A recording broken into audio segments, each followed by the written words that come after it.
Alright y'all, welcome back to the channel and to some more slug testing, and today we've got a combo that several of you guys have wanted to see, and it's a slight variation of a shell that we've recently tested. And the first time we tested them, they gave us some pretty promising results, so we'll see what this version of them can actually give us. But as for the load we brought out here today, I got out some more of the Federal Freight Train copper Sabot slugs. However, these are the 12 gauge 3-inch versions. They're the same 300 grain projectile, but these ones are moving at 2,000 feet per second instead of the 1,900 claim that the 2 3/4 inch versions were giving us. And those 2 3/4 versions did pretty decently. They weren't the best from my particular setup, but more than good enough to get the job done. So we'll see what the 3-inch version does, since it's claiming a little more velocity. Maybe that might help us or hurt us a little bit in our accuracy. I don't know, but we'll see what we can get. But as for the setup we're going to run them through, I brought out my Remington 870 special purpose. It has a fully rifled cantilever barrel on it. If you measure from the edge of the receiver to the tip of the barrel, it's 18.5 inches. If you want to measure all the way down the tang on the inside, that makes it a 20-inch barrel. But up on top here, we have a loopholed VX1 2-7 by 28. Perfect little slug gun combination here. But it has been a little bit particular about ammunition, so we'll see if the 3-inch freight trains do any better or any worse than the 2 3/4 inch ones did. But as for today's test, everything is going to be run the same as usual. We're going to take two groups, one at 50 yards and another at 100, all of the shots through the chronograph. It might not be a perfect test. I'd love to sit out here and shoot 20 boxes of these for you guys, but we got to work with what I was able to actually find and get. And at the very least, this will give us an idea of if this combo is any kind of usable or not. So let's get you guys a view of that target. We'll take our groups, bring everything back here to the bench, and see how these 3-inch freight trains actually perform for us today.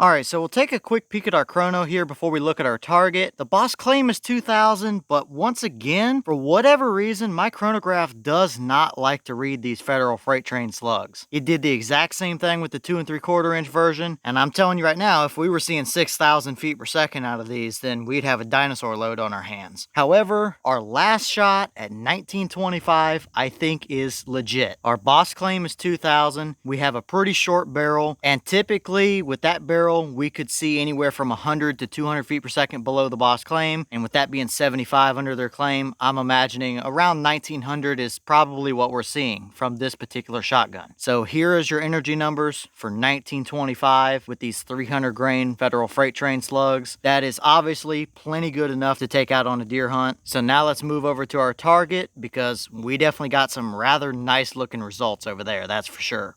Alright, well, here's our target, and yeah, right off the bat, this is the new winner for the best slug that we've ever tested out of a 12 gauge, hands down, no doubt about it. When that 870 is really liking a shell, typically we're 2 to 2.5 inches of spread, and I think we clearly beat that here today. So we'll start on the left with our 50-yard group. We got two that are pretty much touching and one just outside, and with this being a 50-yard target and seeing what the 100-yard group looks like, who knows, that one that is just right up there outside could have been me pulling the shot for all we know. Felt good about every trigger pull, obviously, but that is a very nice 50-yard group, and it gave us 0.76, so 3/4 of an inch at 50 yards. That's nice. So after seeing that 50-yard group, I was hoping and praying we'd keep it out there at 100, and we clearly did. We stacked 3 of them right here nice and tight to each other. They're not quite touching, but they're all right there. You can see there's hardly any bullet drop at all either, from 50 to 100. So that right there is the best group we've gotten from this 870, hands down. I think previously was the Remington Premier AccuTips at like 2¼ inches or something like that. So that right there is impressive. At 100 yards, it gave us 1.15 inches. So we're almost shooting MOA type of groups from a slug gun out at 100 yards. I don't know that you can realistically ask for much better than that out of a shotgun like that. It's got a much shorter barrel than a lot of your slug guns typically have, so it just might like a shell that's got some more velocity behind it. Those might potentially be the fastest slugs we've tested through that shotgun, and if that's the case, then it sure seems like that might be what's happening here. Maybe a little quicker burning powder or something, a little more efficient in that little bit shorter of a barrel. Clearly, something here worked out perfectly. For me, anything under 3 inches is good for a slug gun, and we're at just a hair over an inch. So yeah, I'm liking what I'm seeing, that's for sure. They were definitely pretty stout in the recoil department as well. Probably one of the hotter Sabot slugs we've tested. But if we're getting groups like that, I don't think I'm going to be complaining one bit. So I think it goes without saying that would absolutely be perfectly fine out to 100 yards for a deer hunt. And that might be one of the few slugs I would push out to 125, maybe 150 in the right scenario. If we're holding that group at 100, then you're going to be just fine to reach it a little farther than that. So super impressive results, and definitely an improvement over what the 2 3/4 freight trains gave us. That being, I believe it was like 1.5 inches or so at 50 yards and 3.5 inches or so at 100. Clearly my gun likes the 3-inch freight trains the best. That worked out about as good as you could ever ask for. So no complaints here from me at all on this one.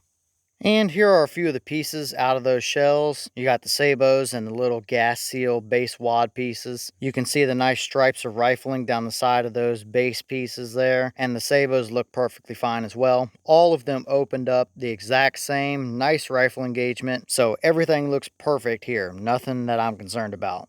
Alright y'all, well, what do you think about those results right there? Like I mentioned a minute ago, I don't know that we can ask for much better than that. This is a pretty short barrel slug gun with the shell that's trying to push a pretty decent velocity, and clearly I think it made for a pretty good combination. If we're getting pretty much just about MOA accuracy from a rifled slug gun, can you really complain? That's going to be absolutely deadly on deer out to 100 yards easily, and that might be one of the few slugs that I may push a little bit farther if the shot presents itself. That right there is the best performing slug we've tested from that 870. We've seen some pretty nice results, you know, 2 inches, 2¼ inches, that kind of stuff, but we're getting 1-inch groups at 100 yards. I think I probably need to go track down some more of these 3-inch freight trains and keep them on the shelf, because that might be my new hunting load from that shotgun. Can't argue too much with that kind of performance, that's for sure. But leave all your thoughts down below. Is that about what you expected to see? Were you a little surprised one way or the other? Have you tested any of these 3-inch freight trains? And if so, what kind of results have you seen from them? Is that a combo you would hunt with? Or is there a different combination that you have that performs better? Or maybe you prefer a different bullet over something that's copper, or whatever the case would be? And what other slugs might you want to see us test through this setup? Let me know all that down below. But with that being said, I've got some more testing to get done for you guys, so I'm going to get back to it. As always, we have the channel Instagram as well as the mailbox where you can send stuff if you'd like. All the information will be in the description if you're interested in it, but I'm going to get back to it, so I'll see y'all in the next one.